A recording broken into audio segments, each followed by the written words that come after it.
Él es bueno, para que veas que no esto está sesgado. Derek Jeter hacía muchas jugadas espectaculares, pero él no era tan bueno. Él no era tan bueno. Él hacía muchas jugadas espectaculares porque tenía poco alcance y él siempre llegaba forzado y uno decía, wow, qué bueno. Todo el mundo ha hecho una guerra por esa estadística. Y mira qué coincidencia, el nombre de la bendita estadística es WAR. Señores, literal. Esa es la estadística que ha causado discusión en colmado, discusión en programa, discusión entre familias. Pero cuando tú tienes que llenar profundidad, tú necesitas discriminar, primero, qué es lo que tú andas buscando. Y una de las principales cosas cuando usted trabaja grande de base de datos es saber qué tú vas a filtrar, primero. Y el WAR, yo lo veo como es. Ese primer filtro que me dice a mí cómo yo comparo un jugador contra el resto, para a partir de ahí yo utilizar métricas avanzadas que me describan si ese jugador se adapta mejor a lo que yo quiero, a mi equipo y a lo que yo ando buscando.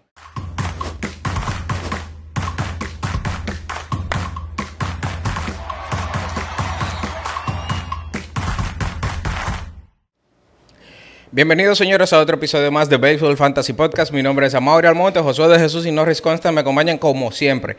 En el día de hoy vamos a traer un tema que siempre ha sido controversial. Es un tema que siempre está en la palestra, siempre se habla de él, y es específicamente de una estadística. La más odiada. Y la más amada por otros. Pudiéramos decir que la más controversial. Es así. Es la estadística más controversial que ha causado que todo el mundo sepa lo que es la sabermetría, la analítica avanzada. Todo el mundo ha hecho una guerra por esa estadística. Y mira qué coincidencia, el nombre de la bendita estadística es WAR. Señores, literal. Esa es la estadística que ha causado discusión en colmado, discusión en programa, discusión entre familias. Odio a peloteros. Pero... Atrao. Se han peleado premios por eso. Sí. Entonces, a mí me gustaría comenzar este segmento definiendo exactamente qué es el WAR. Tú sabes que yo creo que la gente lo domina en general, lo que es el WAR, o sea, la victoria sobre el reemplazo en su traducción. Al final es una métrica que intenta agrupar la contribución total, la producción total de un jugador, y cuando hablamos de producción total nos referimos a ofensiva, defensa, corrido de bases, o en el lado del lanzador, las estadísticas de picheo. Lo que intenta es expresar en términos de valoración en victorias lo que ese jugador aporta contra un jugador de reemplazo, que en este caso sería un jugador de liga menor, esencialmente un jugador AAA, un jugador poco relevante. En teoría, el jugador nivel reemplazo es un jugador que se entiende que un equipo lo puede conseguir libremente. No cuesta mucho. Un jugador de eso que le llaman de cuádruple A, que se consigue libremente. Exacto. Okay. Y desde la creación de la estadística, así se ha vuelto más popular, digamos así, por un uso que se le ha dado intensivo, primero de la parte de las gerencias de operaciones de los equipos. Y tenemos casos muy específicos, como es el caso más popular, para ponerlo con la gente así, del caso de la película Moneyball, el caso de los Atléticos, aunque existen otros casos, y eso no es un caso exclusivo, vamos a decir así, del uso del WAR, pero llevó a la palestra también algo que llama mucho la atención, y es ser ganador siendo eficiente. Entonces el WAR también se convirtió en una estadística de conseguir victorias al menor costo posible. O sea, ya no tenemos que irnos justamente por el jugador de más cuadrangulares, o más empujada para yo conseguir ese aporte. Ahora bien, y voy a dejar esta frase aquí, una frase vieja, de un artículo muy viejo que escribió David Schoenfield de ESPN cuando comenzamos a hablar de WAR, porque creo que va a ser como la temática de esta conversación. Y él decía que el WAR es la estadística o la métrica principal para iniciar una conversación, pero no para terminarla. Y yo creo que con ese humor es que podemos tratar de tema de hoy. Pero a mi entender, hay cierta desconocimiento a nivel general. Ustedes pueden decir que sí, que hay dominio, que sí, que se sabe utilizar en todos los niveles. Pero a nivel general del público, no de las personas que trabajan en la industria, todavía el WAR es mítico. Algo que se inventó un tipo por allá, que no sabe de pelota, que nunca jugó pelota, para explicar por qué le estamos dando el MVP a Mike Trout?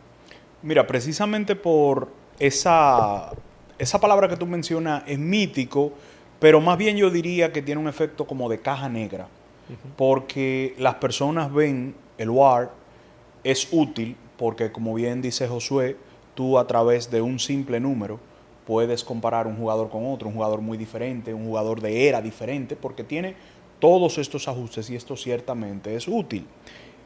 Pero la mayoría de las personas no conoce cómo se está calculando dicho número.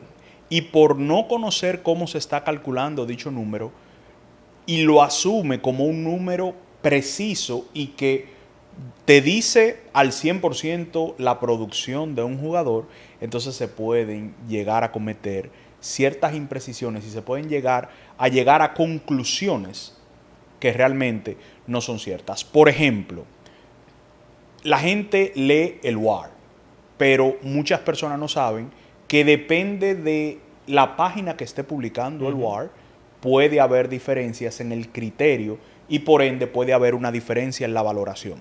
Les voy a poner un ejemplo. Te iba a decir que me explicara eso, porque yo lo entiendo, pero al público tal vez no. Te voy a poner un ejemplo. El año que Robbie Ray ganó el Cy Young, en el año 2001, Robbie Ray en la página de Fangraphs... Perdón, 2021. Perdón, 2021, disculpen. Robbie Ray tuvo un WAR de 3.9 y en Baseball Reference tuvo un WAR de 6.7. Una diferencia abismal. Esto es una diferencia, señores, de un jugador que es bueno a un jugador que ciertamente tiene una temporada de Cy Young. Hay una diferencia considerable. ¿Por qué se dan estas diferencias del mismo año, el mismo jugador y es WAR? Se da porque hay criterios de lo que tú consideras positivo, de lo que tú consideras que es meritorio para un jugador de una página a otra. Por ejemplo, en Fangraphs te castiga muchísimo cuando tú eres un lanzador que da muchas bases por bolas. En Fangraphs te castiga muchísimo si tú eres un lanzador que permites muchos jonrones. Porque para Fangraphs las únicas 3 cosas sobre las cuales el lanzador tiene influencia o tiene influencia totalmente directa es... Control directo es ponches, bases por bolas y jonrones permitidos. Después todo lo otro Fangraphs asume que eso es defensa y eso es suerte. Baseball Reference premia al pitcher por estas cosas, pero también le asigna un peso a la cantidad de carreras sucias y no sucias que el lanzador permite.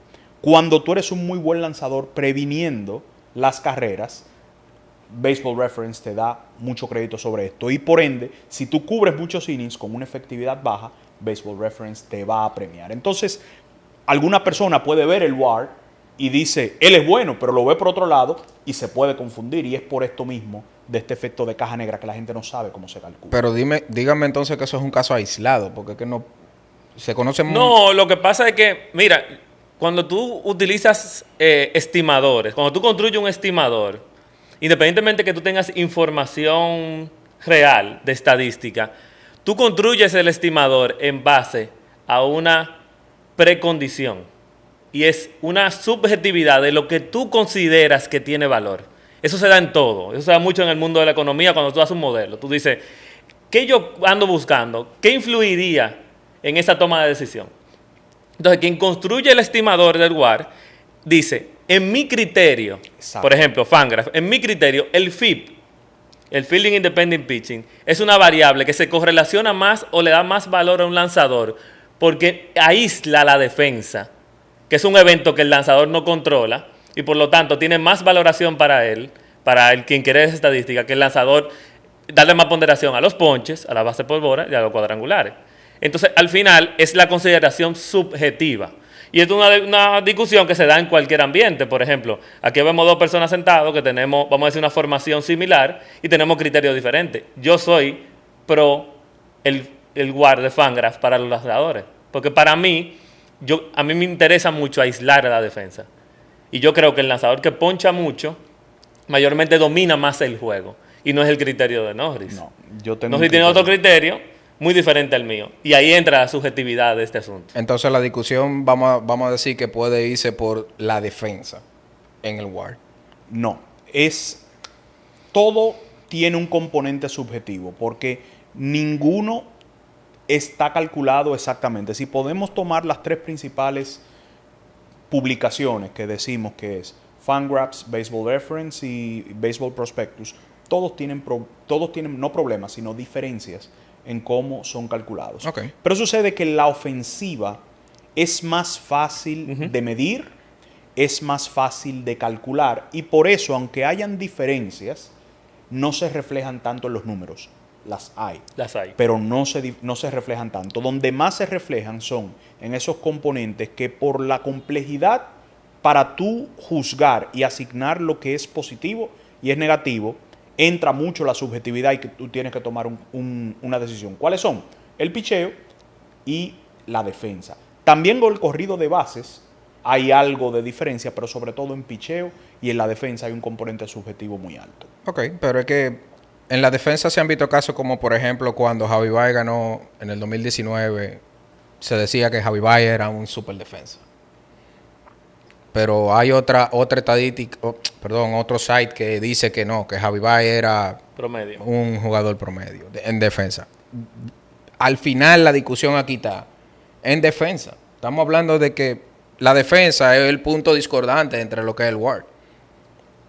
La defensa puede llegar a serlo, y yo creo que tú tienes un punto muy importante aquí, porque ciertamente cuando Fangraphs decide que lo que esté en mano de la defensa no tiene que ver contigo, y Baseball Reference sí te lo quiere dar, y entonces por el lado de los jugadores de posición le penaliza a algunos y los premia a otros, sí hay un tema con la defensa. Y ciertamente, esto es un tema que lo hemos hablado ya aquí en el podcast, métricas defensivas las hay muchísimas. Tú tienes UZR, tú tienes DRS, tú tienes outs above average, tú tienes incluso algunas páginas que lo que hacen es que te miden, o los fanáticos van diciendo qué tan bueno es un jugador y toman en cuenta la observación de los fanáticos. Hay infinidad. ¿Por qué? Porque no se tiene conciencia cierta exactamente lo que es bueno y lo que es malo, de una manera tal que tú puedas decir 100% esta jugada es muy buena, 100% esta jugada es muy mala, porque requiere tú ver la posición inicial, requiere ver el tiempo de reacción, requiere ver qué se esperaría de un jugador normal. Entonces hay que definir primero lo que es un jugador normal, las condiciones. Es muy difícil porque es muy dinámico. En la ofensiva todo es estático. Sí. Tú estás en un punto, estás bateando, en un conteo, y tenemos un resultado que es cuantificable y no hay duda. Diste un sencillo, te ponchaste, diste un jonrón, lo que sea. En este caso diste 3 pasos hacia la izquierda, tiraste un tiro de tantas millas por hora, te llegó o le hiciste out o tiraste mal. ¿Qué yo puedo asignar que hiciste bien? ¿Qué puedo asignar que hiciste mal? Hay mucha subjetividad en este tema de la defensa. Definitivamente que la hay. Y tú sabes que al final la defensa es un problema muy grande, porque primero, y me voy más hacia el lado de Fangraph en este caso, Fangraphs, para poder evaluar la defensa, ha ido migrando de métricas. O sea, Fangraphs pasó de un momento de usar Defensive Run Safe, ahí se usa a Ultimate Zone Rate, que incluía range, o sea, el alcance, el brazo, los errores, y ahora ha incorporado los out por encima del promedio, que es lo que mencionaba Norris, que es algo que va a continuar pasando, porque estas estadísticas o estas métricas creadas más por StatCast vienen a revolucionar el juego y a cambiar un poco los conceptos de valoración y van a influir en el WAR, porque a diferencia de todas las estadísticas que han existido antes, mayormente las estadísticas al ojo por ciento, tú apuntabas una valoración, pero StatCast utiliza otros elementos para dar también el contexto en el que pasó ese evento. Y aquí viene el tema de la probabilidad de hacer una jugada. Entonces, los outs por encima del promedio es una variable que incluye la probabilidad en el que yo pude haber hecho ese evento en base a la información de eventos similares a ese. La posición del defensa dónde está ubicado, hacia dónde fue el batazo, en qué dirección, a qué velocidad, y eso te da una probabilidad. Entonces, a medida que la jugada tenga una probabilidad menor de ser out, StatCast le da una mayor valoración. Exacto. Entonces, Sí se logra. eso le da un contexto diferente, porque no fue solamente que tú hiciste el out, es cómo tú hiciste el out. Una jugada que tiene solamente el 25% de ser out, automáticamente se gana un .75 más de out por encima del promedio para ese jugador. Entonces, ¿qué hace Fangraph? Fangraph dice, yo estaba haciéndolo mal, ahora yo incluyo esto. Exacto. Pero así mismo como lo hace para una cosa, se le afecta para otras. Le afecta para otro. Fíjate que para complementar lo que está diciendo Josué, poniéndole un ejemplo práctico, porque creo que estamos un poquito teóricos ahora mismo, vamos a aterrizarlo. Hay un debate siempre, que no es debate, o no era debate, pero ahora puede serlo, y es el tema defensivo entre Iván Rodríguez y Mike Piazza. Antes, mencionar esta eso era una falta de respeto totalmente a Iván Rodríguez. Sí. Sucede que si tú vas a la página de Baseball Reference y comparas defensivamente, te darás cuenta que estos tres tipos son locos, que es lo que están hablando de Mike Piazza, Iván Rodríguez, mencionándolo en el contexto es muy defensivo. probable que lo digan en los comentarios. Muy probable que lo digan. ¿Pero por qué? Baseball Reference, adrede, ellos omiten el framing, el mascoteo de la valoración defensiva. Ellos entienden, y dicho sea de paso, en parte estoy de acuerdo, que eso no es en sí una habilidad que tú tienes que... O sea, eso no es natural del juego. Y vamos camino por cambios en las reglas que ya mencionamos en un episodio anterior. Cambios no en las reglas, sino en cómo el juego está siendo llamado en la zona de strike. Va a pesar cada vez menos lo que es el mascoteo. Pero cuando tú te vas a Baseball Prospectus, que sí toma muy en cuenta lo que es el mascoteo, pues Mike Piazza tuvo años muy superiores defensivamente a Iván Rodríguez, incluyendo en años donde Iván Rodríguez incluso ganó guante de oro en su posición. Entonces ahí estas clases de ejemplos son las que nos dicen a nosotros de que el WAR no puede verse, como estamos planteándolo desde el inicio, como una herramienta única. Tú tienes que ir más allá. Cuando tú veas estos casos, tú tienes que buscar, ok, ¿qué está midiendo este número? ¿Qué está midiendo este otro? Y dar la milla extra. Tú tienes que ver, decir, si es el componente defensivo que realmente está diferenciando, pues yo tengo también, porque es una decisión tuya como evaluador, como analista o como fanático. Tú quieres saber quién es mejor, pues investiga un poquito más. Tú dices, yo le doy peso al mascoteo, pues entonces yo voy a tomar aquella. Yo le doy peso a lo que es el brazo, pues yo le doy peso a aquella. Pero tú sabes qué, partiendo de ese mismo caso, y volvemos a tener diferencia aquí, porque la verdad es que hay que ver las cosas en su contexto. Hasta hace muy poquito, el framing estaba siendo una parte esencial no solo del béisbol ya en Grandes Ligas, sino de la enseñanza de los catchers, porque como antes lo que se enseñaba mucho para el catcher, aparte del control del juego, era controlar el movimiento en las bases, pero el corrido de bases disminuyó significativamente en el béisbol. Se estaba enseñando mucho el framing, porque siempre ha habido un problema desde el lado de los umpires de la diferenciación de cada uno sobre respecto sobre la zona de strike. Entonces, la habilidad de un catcher de convertir una bola en strike tenía valor. Lo que pasa en este contexto actual, y quienes usan el framing para valoración dentro del WAR, van a estar ahora rápidamente equivocados, porque es un deporte que evoluciona muy rápido. El cambio de las reglas del corrido de bases y el cambio de la regla que dice Norris de que estamos evaluando incorporar un sistema ABS para los challenges de bolas y strike, que ha obligado ya a los umpires a restringir más la zona de strike, disminuye el peso del framing. Entonces deberían migrar las estadísticas a otras variables defensivas que sí deberían tener más valor, por ejemplo, como pop time to second base, que es una variable que mide desde que el momento que el catcher recibe la pelota del lanzador, se levanta y hace el tiro y llega al guante, por ejemplo, de segunda base. Exacto. Ese momento tiene un tiempo que te da una valoración de si ese catcher es mejor para hacer out o peor, que te incluye brazo, pero te incluye habilidades físicas y atléticas para tú poder reaccionar a la jugada. Claro que Entonces, ahí es donde también vienen las críticas con las variables. Usted puede tener la subjetividad de crearla pero tiene que ir adaptando esa variable a lo que va pasando en el juego. Y esto es un juego que está rápidamente cambiando constantemente. Está bien, pero vamos a hablar de la narrativa que hay públicamente con el WAR.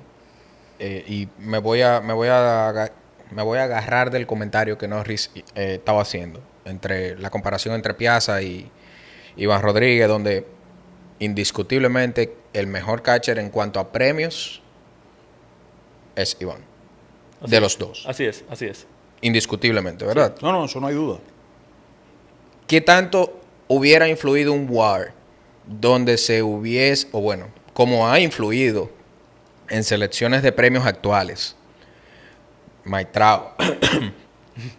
¿Cuánto influyó ese WAR en esas premiaciones de Trout? ¿Cuánto hubiera influido en un Iván Rodríguez, en un Piazza? ¿Pero cuál WAR? Porque ahí venimos al tema. ¿Cuál WAR? El que porque tampoco sabemos cuál es que se utiliza. Ahí viene la subjetividad. No sabemos cuál es que se utiliza para los premios. Pero sí se está usando para los premios. No, o sea, hay una muestra fehaciente de que la mayoría de los MVP, por lo menos, en los últimos años, en los últimos, ¿qué? 13, 14, 15 años, han sido elegidos en base a jugadores que por lo menos están en el top de WAR de la liga. Entonces, evidentemente, rápidamente tú puedes decir, bueno, estamos tomando el WAR como consideración para dar ese premio, por lo menos el del MVP. Pero existen otras variables que forman parte del WAR, que acabamos de mencionar ahora mismo, y que deberían servir para dar otros premios, y no sucede así. Y creo que aquí también puede que entremos en una discusión. Los guantes de oro, ya que estamos hablando de Iván y Piazza, se dio un caso el año pasado, donde si bien los outs por encima del promedio están siendo parte de la composición del WAR, deberían definir el premio del guante de oro. Deberían. Sin embargo, los 3 finalistas del guante de oro del campo corto de la Liga Nacional del año pasado, que fueron Dansby Swanson, Masyn Winn y el ganador Ezequiel Tovar, en ninguno de esos 3 figura el segundo mejor jugador en out por encima del promedio en la posición, que fue Francisco Lindor. Y no figura como ganador. Yo creo que hay un sesgo. No, pero tampoco figura como ganador el premio quien fue el mejor en la estadística, que fue Dansby Swanson. Quien ganó al final fue Ezequiel Tovar. Entonces sí, el WAR funciona, probablemente más hacia el MVP, pero con cosas que componen ese WAR que deberían servir para premiar lanzadores o defensa, no está siendo considerado. Entonces es a discreción siempre que se da. Mira, con esas estadísticas defensivas hay que tener mucho cuidado, porque es muy fácil. Yo me imagino un votante para algún premio, guante de oro. Nadie quiere ser ese hazme reír, o bueno, fueron muchos los que votaron por Rafael Palmeiro en aquella ocasión donde él ganó ese guante de oro y el tipo era un DH en esencia, y se veía que ellos no estaban haciendo la tarea, porque realmente, señores, evaluar defensiva es muy difícil. Es muy difícil. Sí. Porque cuando nosotros estamos viendo un partido, nosotros básicamente estamos viendo la interacción de lanzador y bateador. Y vemos un pedacito de la acción defensiva. Pero la acción defensiva se está ya gestionando desde el momento que el lanzador suelta la pelota. Sí. Desde ese momento, porque comienza desde el posicionamiento, desde tu reacción cuando la pelota es puesta en juego. Entonces son muchos componentes que hay que evaluar. Y hay un grupo de personas, porque hay algunas de estas estadísticas que son personas que van a los estadios a mirar el posicionamiento, a ver las jugadas efectivas de cada uno de estos jugadores. Pero esto introduce un componente de subjetividad. Pero no solamente la subjetividad, y es que estas estadísticas requieren una muestra bien larga para que sean significativas. La mayoría de las estadísticas defensivas requieren más de una temporada en una posición para tú decir a ciencia cierta, este hombre es bueno en esta posición. Por eso, tú puedes ver que quizás en un ZR, tú tienes que un jugador este año es bueno y el año que viene es malo. Pero tú no puedes decir, ¿será que la estadística está mala? ¿O será que él está cambiando mucho? No, es que requiere una muestra larga. Entonces ahora cuando tenemos varias métricas que están midiendo lo mismo, tratando de medir lo mismo, y tú tienes un periodista que va a votar y dice, yo quiero que no me critiquen porque déjame agarrar una. Él agarra una, como tú dices, yo no sé cuál usó, él agarra una, y si alguien lo critica, bueno, él fue líder en Outside of Average, o fue líder en UZR, o en DRS. Tú tomas una, pero tú realmente no entiendes el criterio detrás. No hay una respuesta absoluta. Yo creo que ciertamente ahora mismo es mejor, pero tenemos que tener mucho cuidado con lo que estamos haciendo. Yo quiero introducir otro problema que es una gran diferencia que tenemos Josué y yo en el tema del criterio, y es que algunas de estas métricas, tanto defensivas como de picheo, y también en bateo, sobre todo por el lado de Baseball Prospectus, se concentran en medir más que la actuación real, más bien estimar a partir de la actuación observada qué pudiera ser. Son más estimadores. Por ejemplo, Baseball en Fangraphs utiliza el FIP, que es Fielding Independent Pitching. Dígase, un picheo independiente del fildeo.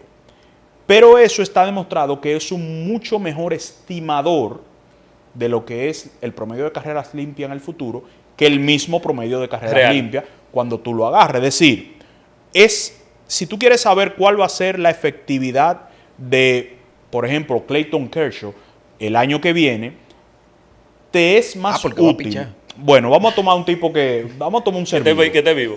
Por favor. Vamos a tomar un ser vivo. Tú tomas a Zach Wheeler y tú quieres saber cuál va a ser el promedio de carreras limpias de Zach Wheeler en el año 2026. Te es más útil tomar el FIP del 2025 que tomar el ERA del 2025. Porque al tomar las cosas que tú controlas más y eliminar factores como defensa, sirve mejor para ver, más que tu actuación, ver tu nivel de habilidad. Y como la habilidad puede transferirse más fácil que tener buena suerte, es muy bueno. Sin embargo, se está utilizando este tipo de estadística para dar premios. Y no solamente para dar premios, para pagar salarios. Para lo de pagar salarios a mí no me importa mucho, porque si bien los equipos ya pagan un poquito por lo que tú hiciste, pero quieren pagar más por lo que tú vas a hacer. Pero con el tema de los premios yo tengo un problema. Porque, por ejemplo, en estos días hubo una discusión entre quién es el candidato a Cy Young de la Liga Americana en este momento, Matt Fried o Hunter Brown. Y la mayoría de la gente, bueno, con estadística avanzada, Hunter Brown, porque su WAR es más alto. Claro, su WAR es más alto porque él poncha más. Pero el promedio de carreras limpias de Matt Fried es más bajito y ha tirado más innings. Para mí eso vale muchísimo más. Claro. Si es por WAR, gana Hunter Brown. Claro. Yo diría que aquí lo que uno tiene que entender es que el WAR te está diciendo que Hunter Brown, de ahora en lo adelante, tiene una mayor probabilidad de seguir dominando que Matt Fried, porque él depende menos de la defensa. Pero tú no puedes decir que él fue mejor. Él me estaba criticando porque yo estaba usando a Lindor como ejemplo. Y él lo primero que hizo fue buscar un ejemplo de un yanquita para defender al yanquista. No, lo que pasa es que todo el mundo dijo que esa firma fue mala, que ese tipo tenía el brazo podrido. Sí, pero van 2 meses y medio de temporada y el contrato de 7 años. Pero el asunto aquí es que el promedio de carrera limpia, si bien dice que él está siendo eficiente, ¿en base a qué está siendo eficiente? Porque al final, en el caso de Mafri, él siempre ha sido el lanzador que limita el contacto de fortaleza y por lo tanto él es sostenible en esa efectividad y yo lo acepto. Pero cuando lo miramos en términos generales de la evaluación de todo el mundo, mayormente una era bajita no necesariamente dice que el lanzador está siendo bueno. Hay lanzadores que tienen un hard hit contact permitido de más del 50%, un exit velocity de más del 90%, y ellos están sacando su bajo. ¿Por qué? Porque allá trae gente agarrando esa pelota. Entonces, al final, ese es mi problema, de ir no solamente a ver utilizar solamente el promedio de carrera limpia como ese estimador para decir que el pitcher es mejor. El tema es que para mí, si es para premiar la actuación de una temporada, tiene que ser en base a resultado y no a una estimación. ¿Qué hubiera sido si él hubiera tenido la misma defensa? No, es lo que él hizo. Hunter Brown es mejor ahora mismo, pero sí. Podemos seguir. No, pero sin embargo yo estoy en desacuerdo con algo que tú dijiste. Y es la utilización del WAR para pagar, que a ti no te molesta. No me molesta tanto. Yo diría que sí, porque si nos ponemos a utilizar WAR para pagar, por ejemplo, vamos a tener el problema de que ahí se va a meter la unión de los peloteros a frenar cómo se va a usar el WAR o cómo esa estadística puede evolucionar. Porque si mañana queremos hacerle un cambio al WAR, de que yo no lo voy a calcular así, lo voy a calcular así, va a venir la asociación de peloteros y dice, no, pero espérate, tú me estás afectando lo que mis peloteros van a recibir. Mira, en eso tengo una opinión que es de dos partes. Okay.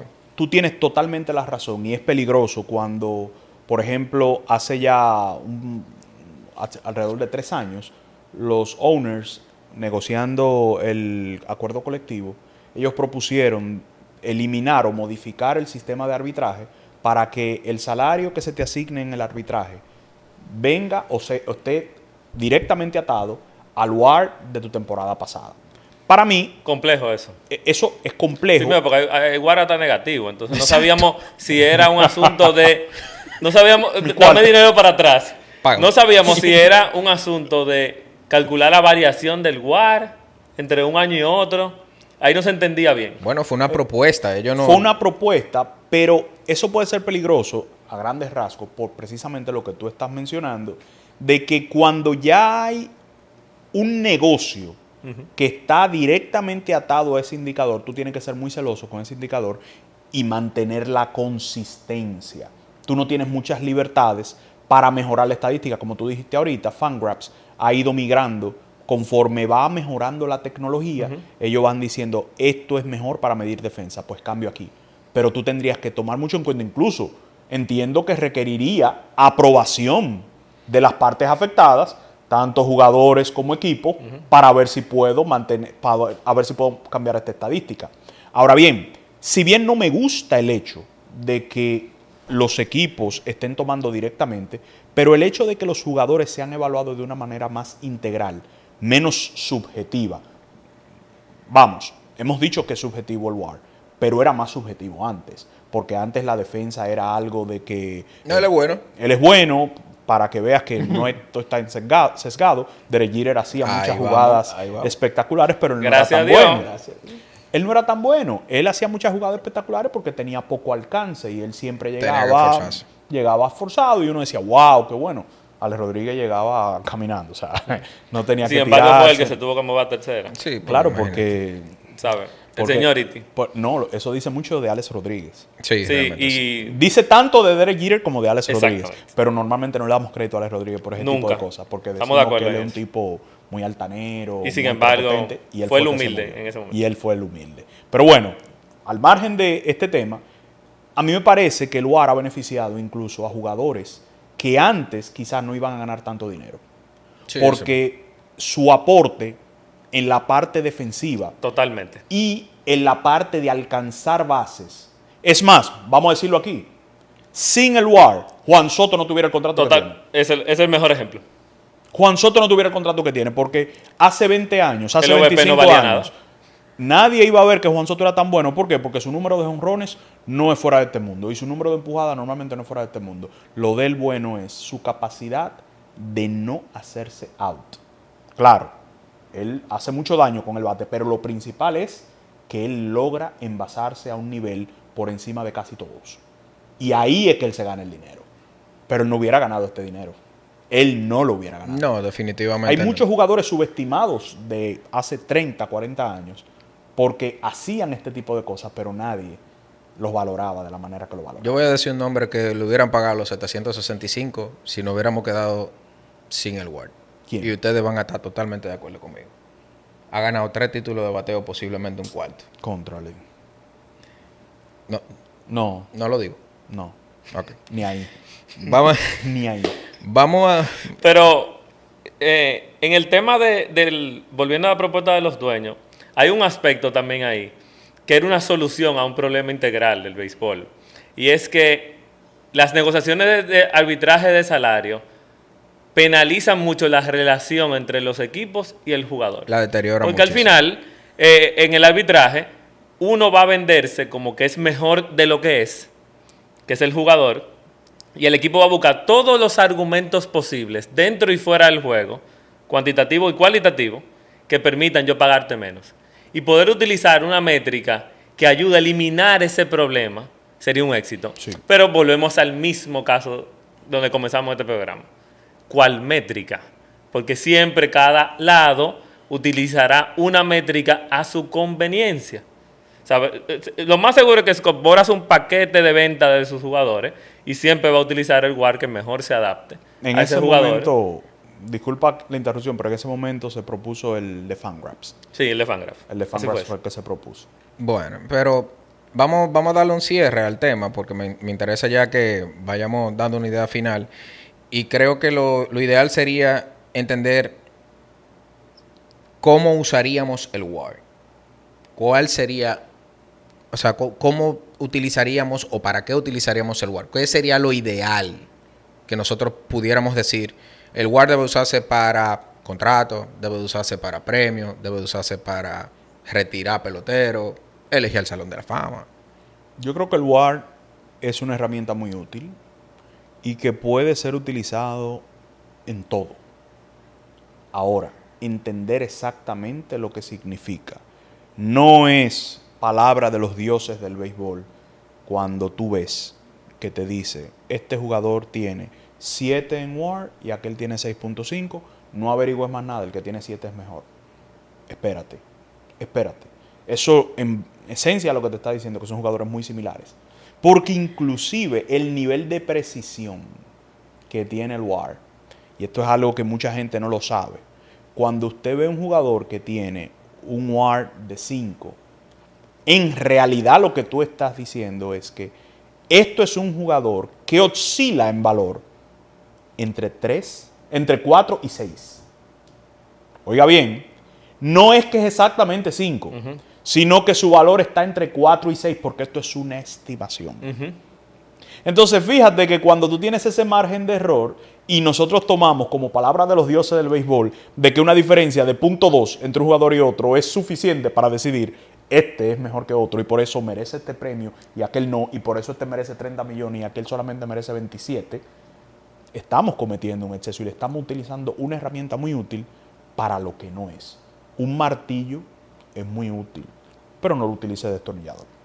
No, es difícil. Pero, y vuelvo a la frase inicial que utilicé, que me robé, de que el WAR es el perfecto indicador para iniciar la conversación, no para cerrar la conversación, porque es un buen punto de partida. Porque si bien es un estimador, todos están siendo calculados con ese estimador. Entonces, lo que igual no es ventaja. Yo comparo cosas que están calculadas bajo el mismo criterio. Y si nos ponemos a observar, y para las personas que trabajan con grandes bases de datos y todo esto, imagínese que usted tiene un equipo de grandes ligas, que aparte de ese equipo tiene 5 filiales.